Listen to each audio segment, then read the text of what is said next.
Hey guys, இன்னைக்கு tutorial நம்ம என்ன பார்க்க போறோம் அப்படின்னா, மல்டிபிள் லைன் பிளாட்ஸ் வந்து நம்ம எப்படி பிளாட் பண்றது அப்படிங்கிறத பார்க்க போறோம்.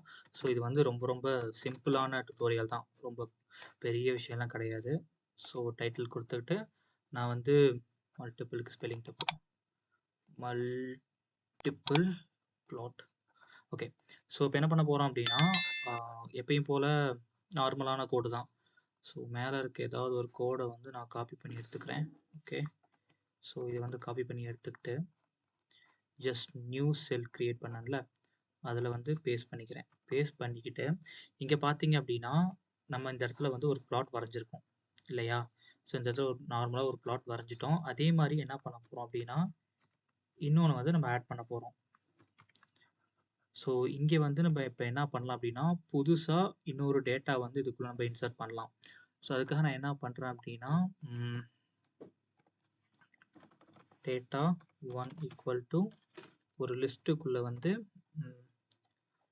என்ன கொடுக்கறது 100 200 300 400 அண்ட் 500 அப்படிங்கிற வேல்யூஸை இங்கே கொடுத்துட்டேன். ஸோ ஒய் ஆக்சிஸில் வந்து நான் இந்த மாதிரி கொடுத்துட்டு இதோட லேபிள் வந்து மல்டிபிள் அப்படின்னு சொல்லியே கொடுத்துக்கலாம். ஸோ ஏதாவது ஒரு ரெஃபரன்ஸுக்கு வேணும், அதனால மல்டிபிள் அப்படின்னு கொடுத்துக்கலாம். மார்க்கரில் வந்து நான் என்ன கொடுக்குறேன்னா எக்ஸ் கொடுத்துக்கலாம். ஸோ எக்ஸ் கொடுத்தோன்னா நமக்கு இன்ட் மாதிரி மார்க் ஆகும். ஸோ கோடை எக்ஸிக்யூட் பண்ணி பார்ப்போம் என்ன வருது அப்படின்ட்டு.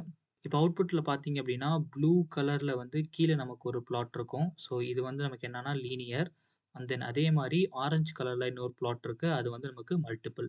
ஸோ இப்படி தான் வந்து சிங்கிள் கேன்வாஸில் வந்து நம்ம மல்டிபிள் பிளாட்ஸை வந்து நம்ம பிளாட் பண்ணிக்கலாம். இதுவே உங்களுக்கு எக்ஸ்ட்ரா இன்னொரு பிளாட் வேணும் அப்படின்னா நம்ம என்ன பண்ணலாம் அப்படின்னா இதே மாதிரி இன்னொரு ஏஎக்ஸ் டாட் பிளாட்டை வந்து இன்சர்ட் பண்ணி அதுக்குள்ளே வந்து நம்மளோட டேட்டாவை மேனிப்புலேட் பண்ணி மல்டிபிள் கிராஃப்ஸை வந்து ஒரே கேன்வாஸில் வந்து வச்சு நம்ம அனாலிசிஸ் பண்ணிக்கலாம். ஸோ நெக்ஸ்ட் டியூட்டோரியல் என்ன பார்க்க போறோம்னா ஸ்கேட்டர் பிளாட் வந்து எப்படி பிளாட் பண்ணுறது அப்படிங்கிறத பார்க்க போகிறோம். அதுவரை இணைந்திருங்கள் ரகரம் டெக்குடன். நன்றி.